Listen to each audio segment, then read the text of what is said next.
personal dedicado trabajando desde casa, así como en el campo para mantener la comunicación continua. Nuestros clientes también pueden seguir nuestro gimnasio en línea, ciencia, comedia y otros grandes segmentos para permanecer activos en casa.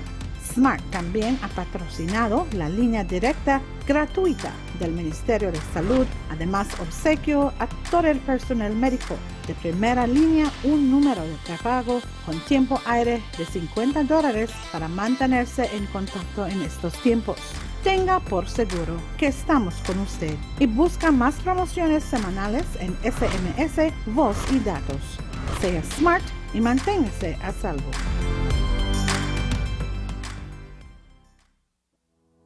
As the COVID-19 pandemic continues to affect the lives of all Belizeans, Channel 5 is keeping you informed of all the latest developments.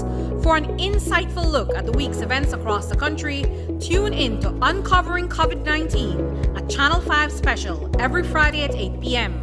Join host William Neal and his guest panelists as they provide in-depth analysis on the impact that COVID-19 is having on all of us from a health, economic, and legal point of view. Don't miss this informative and significant television program, Uncovering the COVID-19 Pandemic, every Friday night at 8, only on Channel 5.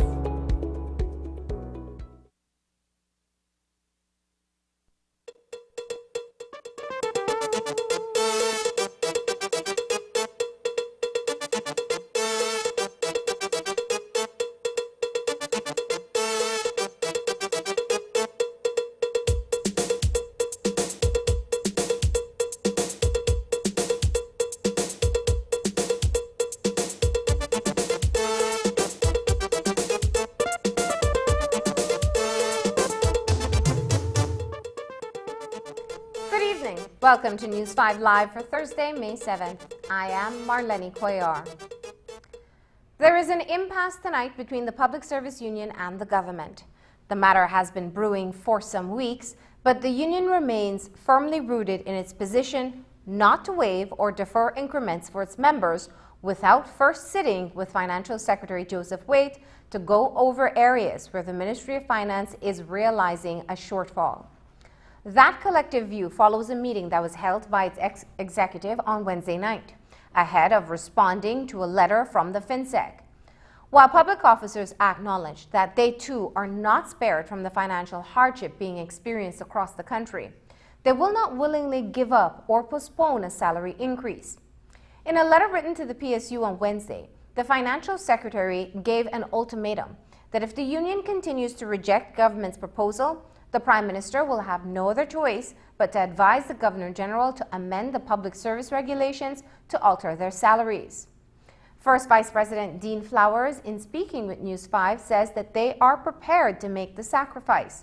However, the Ministry of Finance needs to be forthcoming with the actual figures. The position of the PSU is what it has always been, and pretty much is that we have made certain recommendations to the Financial Secretary on the way forward in addressing any emergency financing that may be required. We have requested information from the FS, and we've offered a couple alternatives on the way forward, no? But it is clear that the FinSec doesn't seem to be amenable to engage in too much dialogue and has already made up his mind in terms of what he wants to do and what he believes is best in addressing the shortfall that government may be experiencing. Now, I need to state clearly that the PSU's position is that we are not exempted, and we should not be exempted from making any sacrifice in these trying times. However, we're saying that if we're going to make sacrifices, you will need to show us the numbers, you will need to show us the shortfall, and we together we will identify areas that we can implement cuts and achieve the objective and the numbers that you're looking for. But clearly we have not received those numbers. We've made several requests to the FinSec, and nothing has been forthcoming. So our position remains the same, in that we are prepared to make whatever sacrifice is necessary, whether it's for us to defer our increment, whether it's for us to forego our increment. However, before such a decision is taken, we must have an open and honest dialogue with the Ministry of Finance, whereby we look at the numbers and we look at the areas which we have identified that can clearly be addressed to achieve whatever savings the ministry is trying to achieve. The government, notwithstanding the COVID-19 crisis, has been struggling to meet its monthly wage bill for public officers and has proposed measures that would accrue 3 to 5% of current expenditures. 3 weeks into the economic shutdown, and the Ministry of Finance was already buckling under the weight of meeting payroll. According to Flowers, the financial crunch precedes the coronavirus pandemic and is the result of poor management on the part of the FinSec. As to the threat of an amendment to alter their income, the PSU says it is not intimidated, but neither is it taking the threat lightly.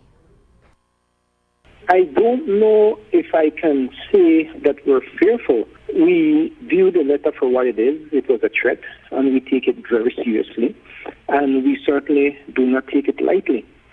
As requested, for a response prior to tomorrow, the FinSec will be receiving a response today, outlining our position and offering alternatives to his plans. Clearly, he had sat and thought about the different areas in which he can realize saving, but we're saying, look, first of all, we're here because of the poor job that you have done as Financial Secretary in managing our finances.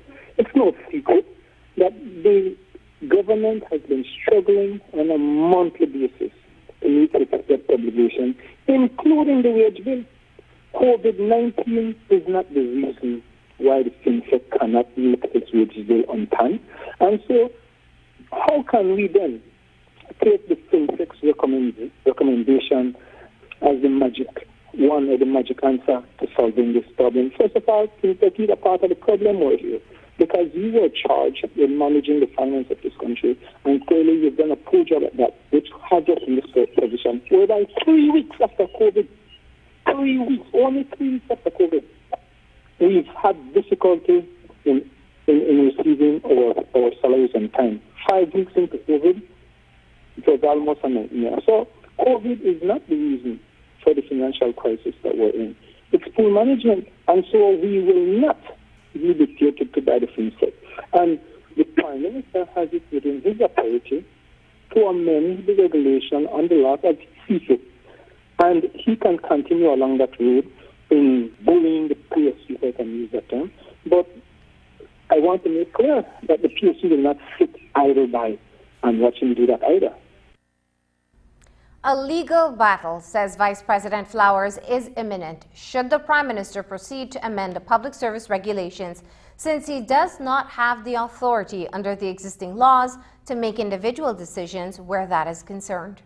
According to the PSU executive, PM Barrow is not headstrong enough to make a move without dialogue with them. As for the Belize National Teachers Union, President Elena Smith is yet to comment on the latest developments regarding allowances for teachers. Nevertheless, both unions are meeting virtually tonight to chart a collective way forward before issuing a formal position on Friday. What happens once they proceed to effect an amendment to the public service regulations? What are we to expect from the PSU as a consequence of such a move? Well, clearly, any amendment to the regulations that attempts to alter the emoluments of public officers would be an interference with our different terms and conditions under which we are employed. So I think that it's safe for me to say that we'll definitely be looking at legal battles, perhaps from a PSU standpoint as well as from individual public officers standpoint, because clearly the terms and conditions under which people are hired does not include the Prime Minister unilaterally and taking such decisions to alter one's salary. And so the Prime Minister, no doubt, would have to consult the PSU. the Prime Minister, no doubt, would have to speak with public officers and teachers. And I, for one, while I take it serious, I don't think that the Prime Minister will be bullish enough to make such a move without first sitting with us, hearing from us, and seeing where we can meet a middle ground. By any chance, have you guys met with the leadership of the Belize National Teachers Union? As I understand as well that the teachers stand to be very much affected by whatever decision goes forward by the government. The PSU and the BNTU are in dialogue. The PSU and the BNTU will be putting out an official position tomorrow. We have a scheduled meeting tonight whereby we will be presenting our position to them. We'll be highlighting to them the reason for our position, and we'll be hearing from them in terms of what their positioning and the reason behind that, and we'll strike a middle ground and we'll move forward together. That much I can reassure you. The People's United Party has also issued a message of solidarity with the Public Service Union. It says that the letter of ultimatum has no place in a democratic society where workers are seen as important and equal partners in development and governance. The PUP calls on the government to come clean with the true numbers and identity of their politically appointed contract officers and the total dollar value of those contracts. It condemns the not-so-veiled threat from the Prime Minister to circumvent the National Assembly and seek to have the Governor-General amend the public service regulations under the state of emergency to, quote, give the Minister, PM, the power to alter salaries, emoluments, and increments, unquote. It says it is an unnecessary and outrageous abuse of authority which must be resoundingly rejected by all our social partners and indeed by all right-thinking Belizeans. Belize remains with 0 active cases of COVID-19. A second wave of the virus is expected to hit, and with neighboring countries expected to reach their peak, it is not a matter of if, but when.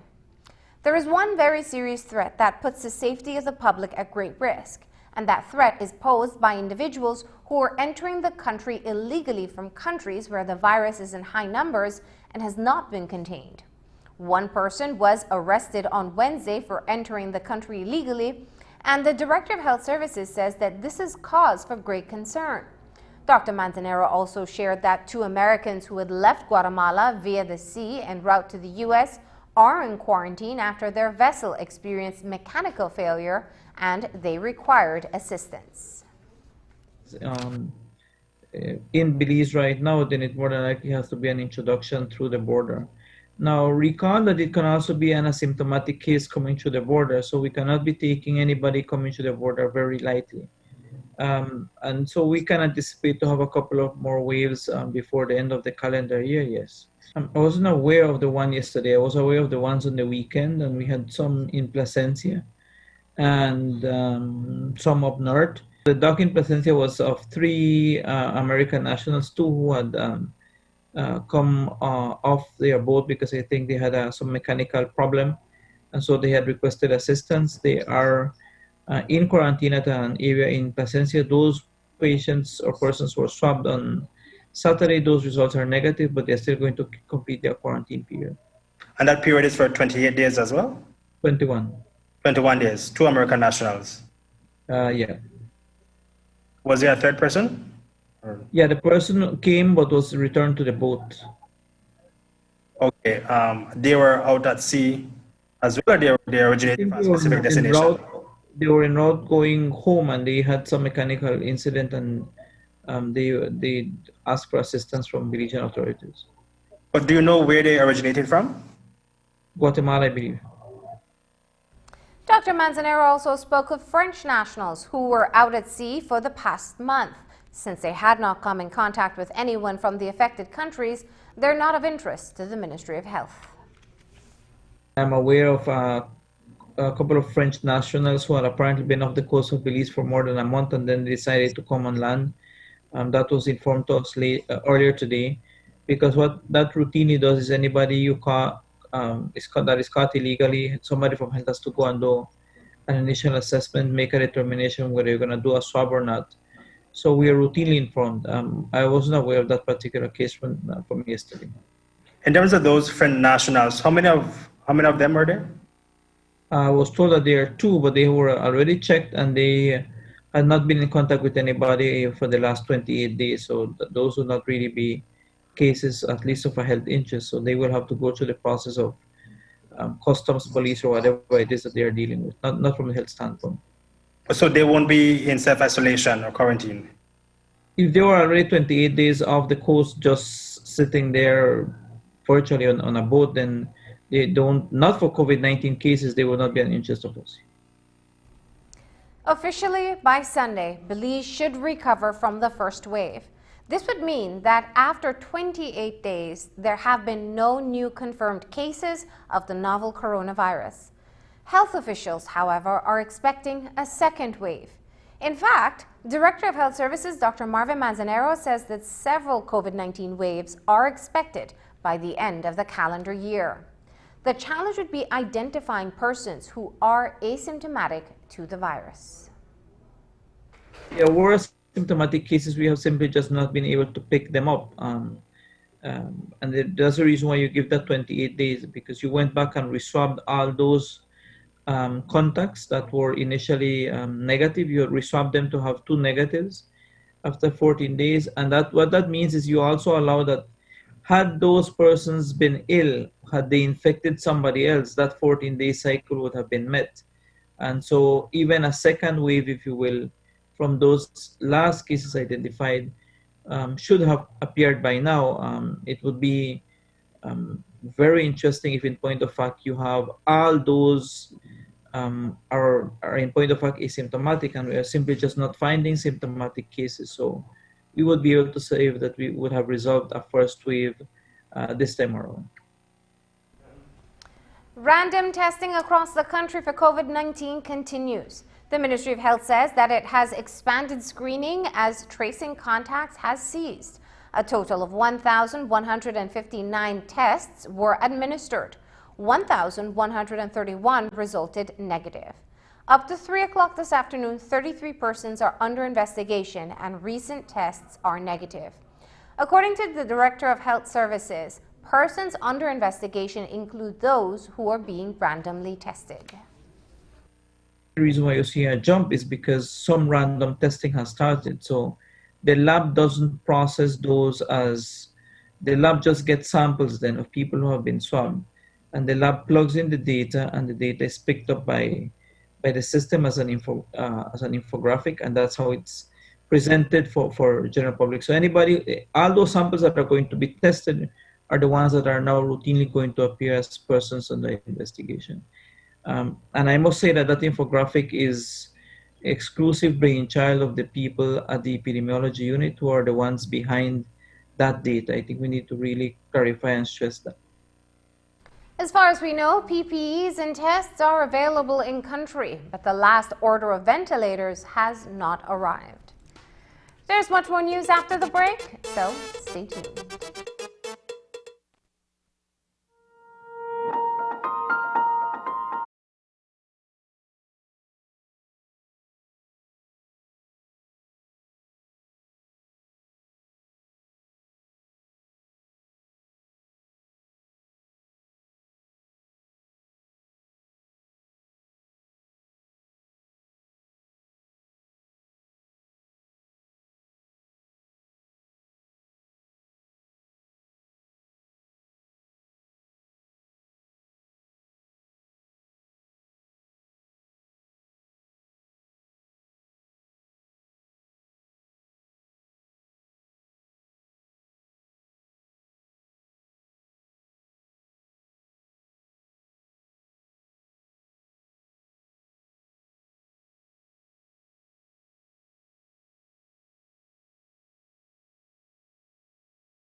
A police officer finds himself among a group of 60 other individuals who are a part of the latest group charged in the police crackdown of violators of the state of emergency. The borders remain closed, and one person was picked up for illegal entry, which presents a problem to health authorities to prevent the spread of the new coronavirus. That aside, a number of persons were found not to be wearing masks in public, which is now mandatory and is posing a huge challenge to many persons. Since the state of emergency was imposed, hundreds have been found not to be in compliance. Here is News 5's Hippolyta Novello with this report. As we start to move about more, as we start to do more things and interact more, everybody is required to wear a mask when you're in a public place or a public space.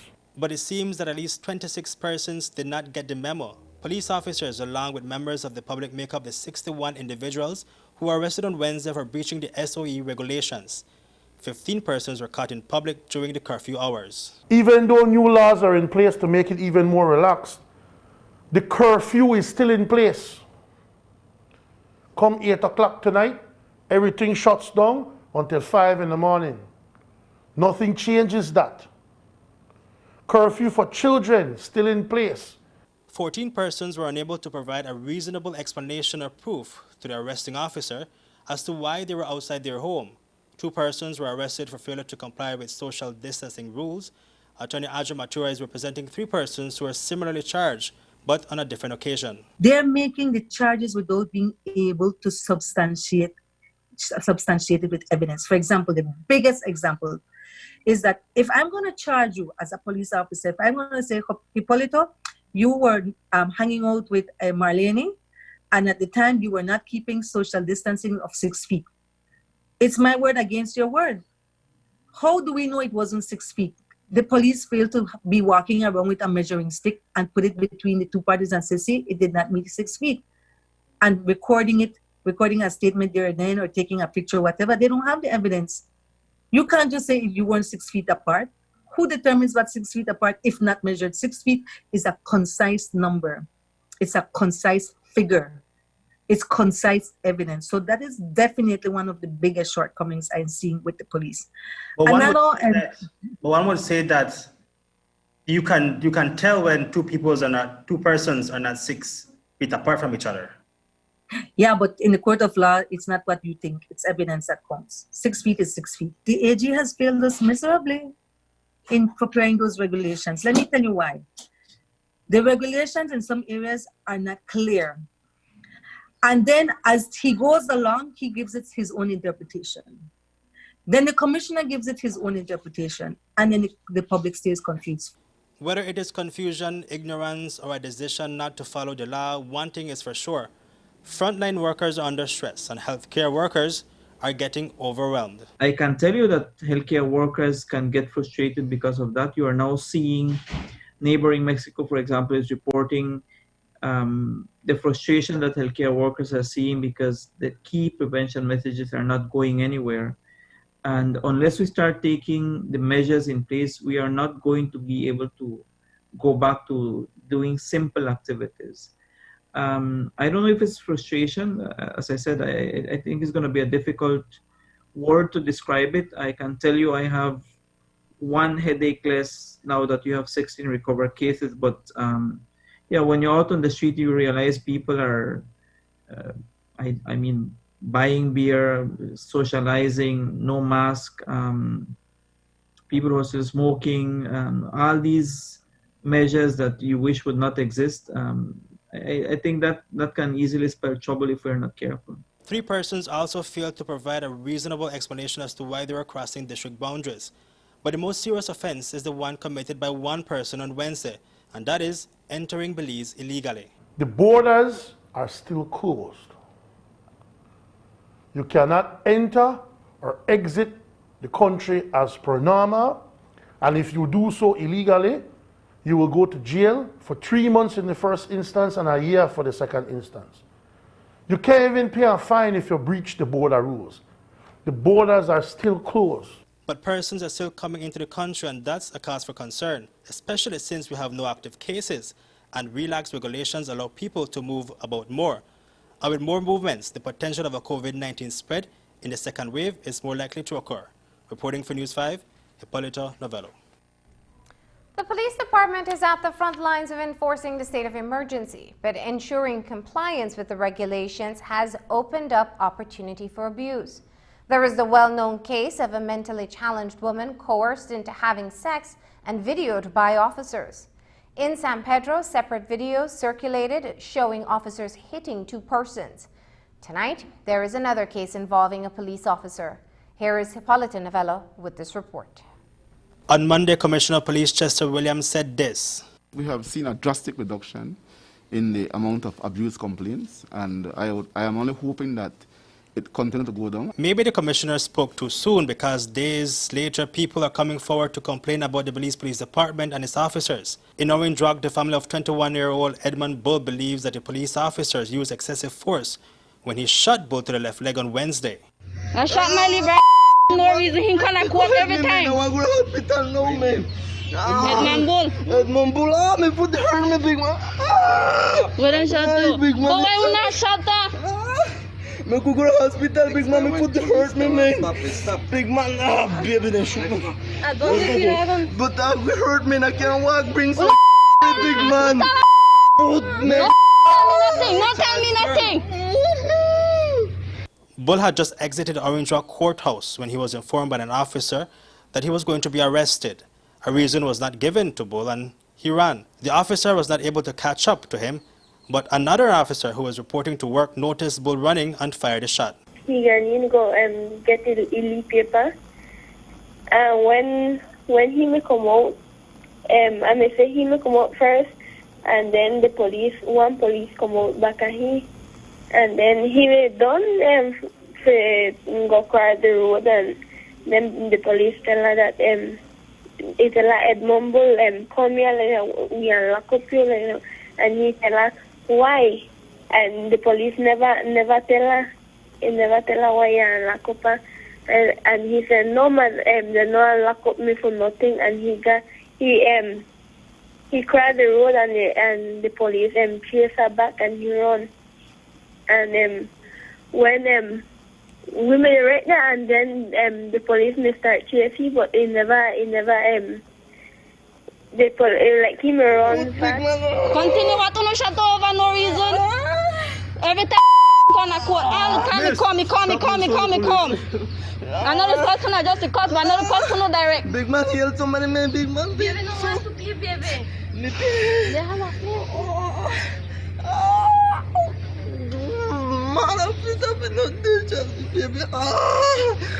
Please, big man, heal somebody, man, big man. We cannot stop, right? But why? I asked him at least tell me why you don't want to arrest her or anything. Big man, chokes me, help me, man. Calm my mother, We asked the police why he shoot her, and the police said, "Cause I thought he made run from police." He said he never sure he made run from police, but he never gave one like he never tell him to stop, or if he not stop and shoot her, he just shoot her right so. Okay. So Edmund was running away from police, right? Yeah, but the police he never for say chase her far or something like that.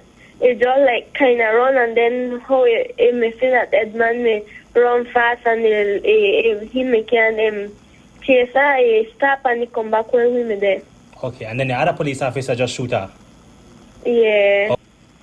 And you believe that police didn't have to shoot Edmund? No, that shouldn't happen. Bull was wanted for damage to property. He remains in a stable condition at the Northern Regional Hospital. Reporting for News 5, Hipólito Novello. A Belize City teenager also felt the wrath of the police at the beginning of the week. In this case, Karim Barona left his girlfriend's house after 5 in the morning. Admittedly, he was not wearing a mask, and Barona was taken to the police station where his nightmare begins. Hipólito Novello files the following report.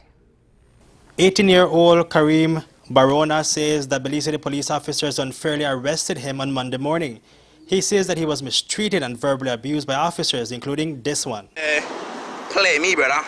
Can't play me. Shock me. Cuss again then, cuss again. I start dealing me stiff. We don't reach. Dealing me stiff then. Show how it work. Show how it work. Get up. I want you raise your hand. You can't play me, brother. You can't chance me. Step up. You want to talk hard. Come out. No, but he. Come out. Rough me up to me. You phone. Let's go. Raise. Let's go. You're not rich. So knock me, knock me, man. Let's go, man. Knock me.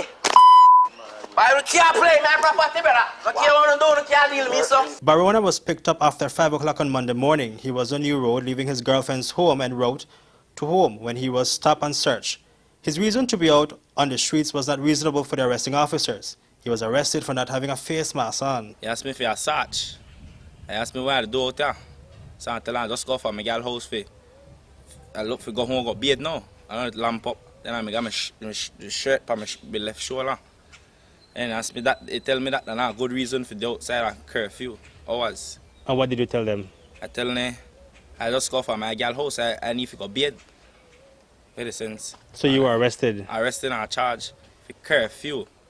Our mask. When I tell them, I shot a breath, and I can't wear no mask like that, see way too. And you were leaving a girl's house to go where? To come home, to go bed upstairs, up there. So you believe that's a valid reason to be outside during curfew hours? Yeah, that's a valid reason I get that. With due respect, I get that, a valid reason. Okay, what about the mask? Mask, I can't wear no mask, I got shot a breath. Barona was taken to Precinct 3 police station where he was charged for failure to wear a face mask and failure to provide a reasonable explanation to be out during non-curfew hours. I got a camera in during the pickup run, what? I don't care about who do what. I don't care about who do. Big chest, that's why I need my ass, boy. Play me, boy. Then you call now. Yeah, watch out. I don't care what do. Can't hurt me, B. Can't. I don't hype out of the part. No jokes. I stay hype. Yeah. You say hype. Yeah. I don't believe I snap cocaine. I don't snap no cocaine, boy. Play me. I get tired of no better. I really want to know harass, man. Cuss man. You cuss man for no reason. Listen here. I don't want to cuss man. I want to whap your about in here. No. Right? He won't just start. I can't tell you. He won't just start. Barona has filed a report against the officers to the Professional Standard Branch. She wants the officers to be penalized. The inspector, that when I reach inside, the sergeant tell me in the back of the pickup how he no care. He no care if I make he lose his job. He was deal with me. When I up on the street, me not for him, and he shot me in my face 2 times for what I don't know. And then threaten this man, this man never got you no talking. Never yet. When I reach at the station now front of the inspector, I still live it down there and see where to. But the sergeant, he'll play like he had the baddest thing. You were upset that you were arrested? I'm upset, yes. I'm more than upset because early morning I come out of my woman house here with you, check. And it showed in the video because you were less than calm when speaking to the officer. Do you believe that because the way you were speaking to them, that's why they reacted to you that way? I guess so. Reporting for News 5, Hipólito Novello. A total of 3 persons have now been charged for illegal entry into the country since the borders are closed. The most recent was on Wednesday. Over the weekend, a family of 4 was caught entering Belize from Chetumal, and the parents were charged for the offense. Jose Alfredo Aguilar and his wife, Dalia, are from San Jose Village, Orange Walk. They were taken to court and pleaded guilty to crossing the borders illegally and subsequently sentenced to 3 months in jail. So since Tuesday, the Aguilars have been in isolation at the Central Prison in Hattieville. The Vice Commandant of the Belize Coast Guard, Commander Gregory Sobranes, says that there has been increased patrol in the north, which is a hotspot for illegal crossing by sea and river in and out of Chetumal.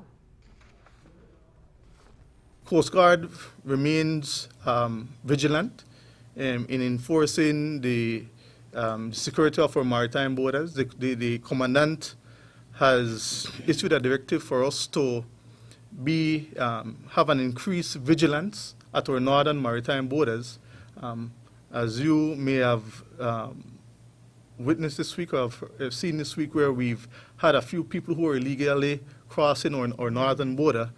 So we've increased our efforts in that sector for us to intercept and deter movements along our maritime borders up north. That is a large area, and the approach is not one that Coast Guard will take on alone. This is a collaborative approach, an interagency approach, which involves the police, customs, and the BDF. So we know that the BDF has been extremely vigilant. They have also increased their efforts by having more assets and personnel in the Rio Hondo to combat the illegal crossing in that area.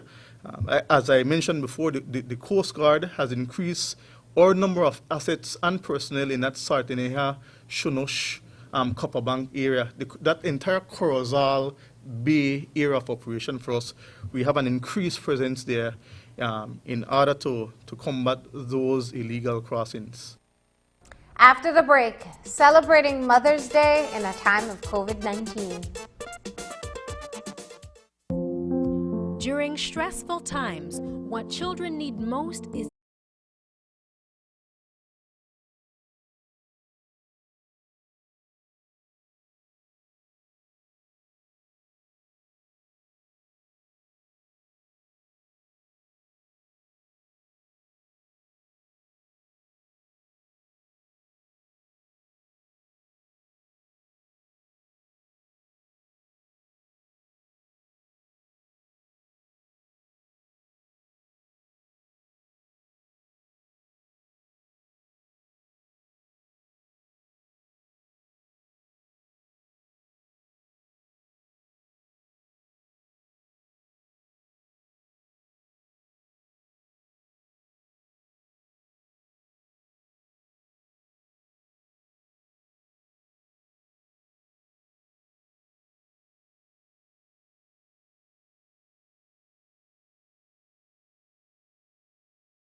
This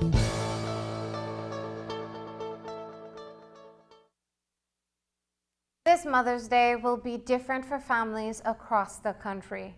Restaurants are not open to the public. Traveling across district lines is not allowed. Gatherings are limited in numbers. Imported flowers are in shortage, and you will have to social distance to show your love to that important person. So to celebrate, you'll have to be creative. Dwayne Moody looks at ways to mark a COVID Mother's Day. May 10th is recognized annually as Mother's Day. In the religious setting, it is the second Sunday in the month of May. But with COVID-19 and the restrictions on movement, residents would either not be able to spend the day with their mother or may have to find creative ways to celebrate the day. Today, some were out doing shopping, while others were planning a treat for their mother. I must just cook up a son for my mom. Only that. Okay, now they start to kind of go visit with your parents or anything like that. How you want to spend the day? I live in a village, sir, so I could go. Yeah, they not see me. Right now, I shop to me, my so money to spend. You're going to visit with her this weekend? Well, we live together, so that's a must. Wrong day time at a special time for no parents, so just make sure no make the best of it. Spend for no more. The option of purchasing a floral arrangement for your mother is still available at this time. However, floral shops have not been able to import flowers from neighboring Guatemala and Mexico. Losing access to 90% of the imported flowers has tremendously impacted Cellflora Designs. But Selbert Butler says that he is resorting to tropical floral arrangements during this time. It should be one of our busiest days, but because of, the virus, we can't import in flowers, which 90% of the business we do is from flowers that are imported. Because for some reason, some Belize people don't really find tropical flowers to be interesting.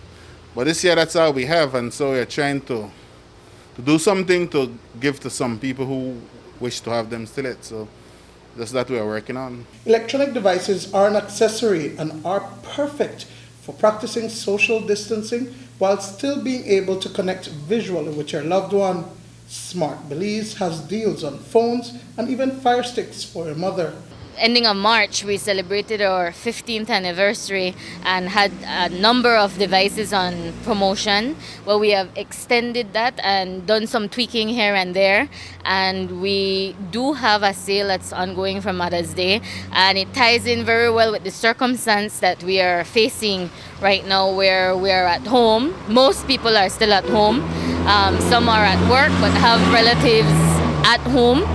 And so we want to encourage them to come out to the showrooms countrywide to check these devices and take advantage of the promotion that's ongoing. And in the spirit of the moment, residents took the opportunity to send a shout out to their moms. Ma, Kira Garbot, big up, and they get all that thing. Happy Mother's Day in advance. Yeah. Oh, my mother-in-law to my sister, also big up, huh? I just want to say, well, you shout out to all my auntie, we got Pitney, my ma, everybody else. You don't know, big up, big up. On behalf of SMART, I would like to wish all the mothers in Belize, the grandmothers, the aunts, and those who are not mothers but give motherly advice and motherly comfort and love to many, a happy and safe Mother's Day. Dwayne Moody for News 5. Tonight we share more with our trip out west to cover the fires that have been consuming large plots of farmlands and virgin forested areas. A small group of concerned Benque Viejo residents have taken it upon themselves to try to out the fires and create fire lines to prevent the spread and occurrence of new fires. While it is believed that the fires are as a result of agricultural activities, the weather conditions may also be playing a role in the numbers and severity of these large blazes. Here's that story. For several days, fires have been burning through the forest and farmlands along the Hydro Road in the Cayo district. This is just a few miles outside of Arnal village. Benque Viejo del Carmen resident Mario Hernandez leads a small group of concerned residents who are working to extinguish fires and create fire breaks in the area to try to curb the wildfires. But despite working for 10 days, Hernandez is worried that the fires are slowly inching closer to densely populated communities. My fear is that we're maybe 2 miles or a mile and a half from town, and Benke is surrounded by live bush, live nature. So if this fire continues heading our town, it might wipe some houses that are around the community that they have wildlife behind their yard. So let's be careful what we're doing. As you travel along the road, most of the vegetation shows signs of the times. They're brown and dry because of the heat and reduced water in the soil. And then there are acres and acres of scorched land that the fires have swept through and destroyed, taking with it everything that it touches, including materials for farmers to use for repairs and other cultivation purposes. Farmer Benigno Vanegas knows this firsthand as some of his lands were destroyed by the fire. Pues aquí ha destruido más de 25 acres. Sí. Soy uno que necesito palos, necesito bejuco, necesito guano. Y si ahorita que se quemó, ¿a dónde voy a cortar guano para componer el rancho? Ya no tengo, ese ya se destruyó. ¿Ves? Porque el fuego es destructor, él destruye. Y mi padre me enseñó que hay que cuidar el bosque, porque ahí nos da vida. While people in the area believe that there are optimal conditions for forest fires at this time of the year, they say that there are farmers using fire to engage in agricultural activities, but they've been unable to control these fires, which causes them to go wild and destroy large swaths of forested areas and land under cultivation. Hernandez appeals to those lighting fires while he calls for help. He says he needs volunteers, protective gears, and the proper equipment to tackle the fires. The old guys are used to chop a little bush, make a fire line, and burn. But this fire got out of control, and it was too much heat, natural sun heat, and a lot of leaves are dry. People, please, if you're gonna burn farms, make sure you make a nice fire line. Reporting for News 5, I'm Andrea Polanco. When we come back, Oceana Belize teams up with Rotaract in Corozal to provide food supplies to needy families.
There are hundreds of persons who are homeless, primarily in Belize City.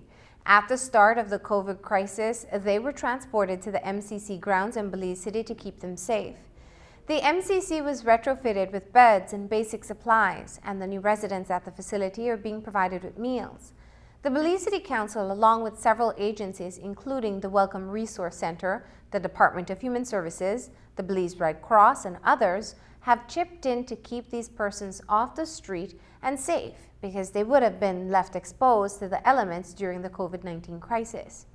Mayor Bernard Wagner told the media that it is an initiative that the Belize City Council continues to support at this time. That was a great initiative spearheaded by our Councillor Hilton. She is responsible for health in that area, and prior to, I believe it's around January, she got together with some of the other agencies, the mental health, some of the resource centers that provide bedding and food for these homeless people, and they did a significant and workable plan. Red Cross, all of them got together and with the National Sports Council, and they identified the MCC grounds to have those people stay overnight. They provide them meals, they provide them bedding, clothing, and that has worked pretty well. You haven't seen that extent of people on the streets, and I want to commend the work of Councillor Hilton. I want to commend the work of all the other agencies that came together, not worrying about color, not worrying about government agency, not worrying about city council agency, but coming together to ensure that the homeless were taken care of. Fisherfolk from the communities of Shanush, Copperbank, and Sartaneja are getting some much-needed help on Friday. 25 deserving families will receive 2 weeks of food supply to relieve them during this trying time. The effort is spearheaded by Oceana Belize and being supported by the Rotaract Club of Corozal. The service club was helping families in Corozal town, and Oceana Belize decided to extend the relief to the communities that are farther out. As we found out today, the Rotaract and Rotary clubs in Corozal have joined forces to help even more families in the coming days.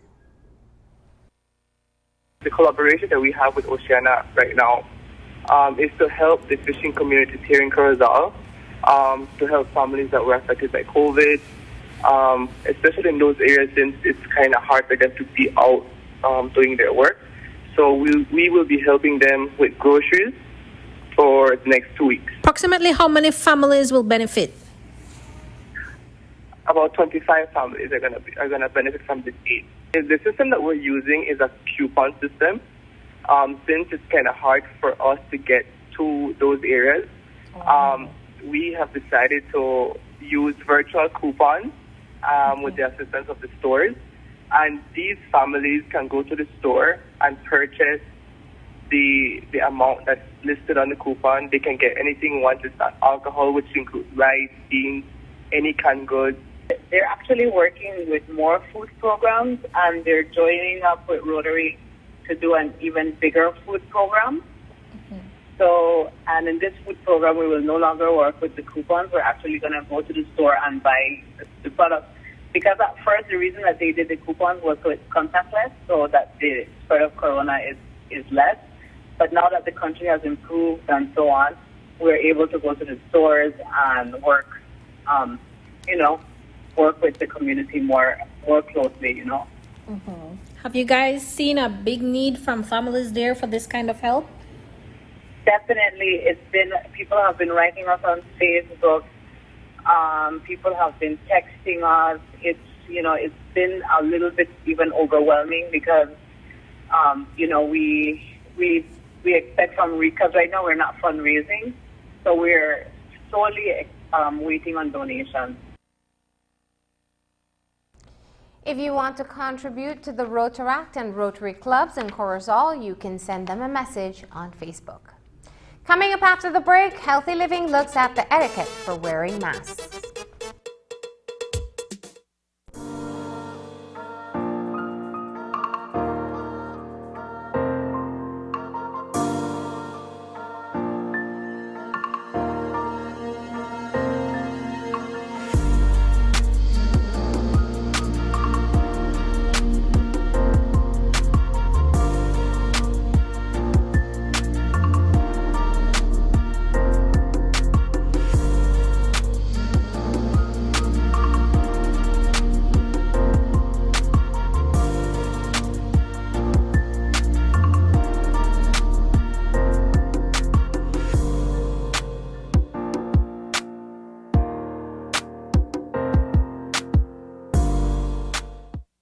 face it, everything has changed. You're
There were many professions before the COVID-19 crisis that necessitated using masks. But now, at least for now, it's an essential item for all of us. This protective gear comes with another steep learning curve. So in tonight's Healthy Living, we unmask the proper way of using these face shields.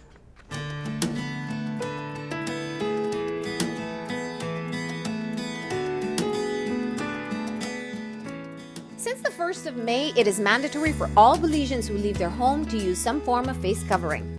The science behind face covers and its protection from the novel coronavirus are mixed, and the recommendations from health experts are the same. For example, the World Health Organization maintains its recommendation that people should wear face masks if they are healthcare workers, if they have respiratory symptoms, or if they're caring for somebody with symptoms. While the U.S. Center for Disease Control and Prevention recommends wearing cloth face coverings in public settings where other social distancing measures are challenging to maintain. But in Belize, the only debate is wear a mask or face the very rigid consequences, a $5,000 fine or 2 years imprisonment. And as you move around public spaces, it seems that by and large, Belizeans have chosen to stick with the regulations. We see surgical masks, cloth masks, makeshift masks, even newspaper masks. What you're also very likely to see is the improper use of masks. Pediatrician Dr. Cecilia Eck acknowledges that while these kinds of habits can be expected, they must also be corrected. Now, we do know that with the COVID-19 and this novel virus coming up, we're going through a learning curve. A learning curve that we all have to catch up on as everyday mask users. Doctors have a standard protocol for putting on, wearing, removing, and disposing of masks. Here's Dr. Eck's synopsis of proper mask etiquette. It always starts with cleaning your hands. The first one are the regular masks that are reusable that you could make at home and put all the different designs on it. Those are made and done, in most cases, to prevent you from spreading the virus to me or to the people you encounter. It should not be too tight, so much so that it leaves a mark on your face, but it should be comfortable enough for you to wear. 2, after putting it on, try your utmost best to not touch the front of the mask. Don't touch it, don't rub it, don't move it as best as you could, and I know it's very, very difficult. Once you get at home, do not touch the front of the mask. Remove the straps, and if you have somebody to help you, let them remove it from the back, and then that mask goes into a bin, sometimes with bleach and water, and you launder it independently. The masks can be dried and then reused. For the N95 mask, for the surgical mask, for the masks that protect the user, those are usually single-use masks. Gets moist, you have to discard it. I know the surgeons would put on a new one for each individual surgery because after a while, once it becomes moist, even if it dries, the integrity of the mask is gone. The reason you put on a mask is to prevent the virus from getting into the biggest opening in your body, your mouth, your nose, your eyes. If you touch it, you literally bring that virus that you're trying to prevent literally to that surface. If the surface is wet, the virus can easily get in and infect you. And that's the reason why when you get at home, remove it from the edges, from the bottom, and discard it. He stresses that these masks are single-use only and you should throw them out immediately after you take it off. As for children, here's the pediatrician's advice. With the very young children, we know that it's a hindrance to them. It can, in fact, offer some or a level of suffocation for them. It is a risk to young kids, especially the ones who have underlying illnesses like heart disease or asthma. It makes no sense to put any hindrance in front of their noses. Certainly as well for kids who are less than 2, who don't have an understanding that this should be put on and remain there, they will touch it. But what we do to protect them is that we put it on the right way. Everybody around, if they wear their mask the right way, if they practice social distancing and wash their hands, the kids will be less at risk. Proper mask use starts and ends with clean hands. Putting on the masks from the straps, ensuring that it fits snugly and covers from the nose to the chin. Not touching the mask. Removing once again from the straps only and discarding or disinfecting immediately after removal. Most importantly, masks are not a substitute for all other preventative practices. This is a change, a paradigm shift. We should start to think differently. We should look on China now and know that they were ahead of the game. Remember as well, in between anything we do, wash hands, use the detergent, try not to touch surfaces if you don't have to. The mask is but one of your one of the ammunition in your armory that protects you. Social distancing remain one of the greatest things that would protect the spread of this virus and cross-contamination. We also need to remember that there are different waves that would come, so we shouldn't let our guard down.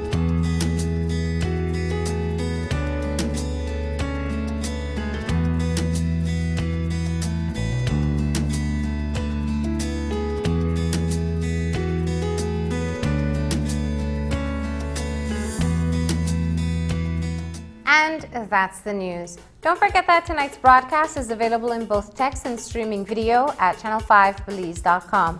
You can also connect with us on our Facebook page at facebook.com/News5Live.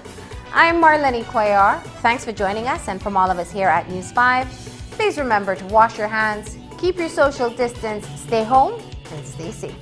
Good night.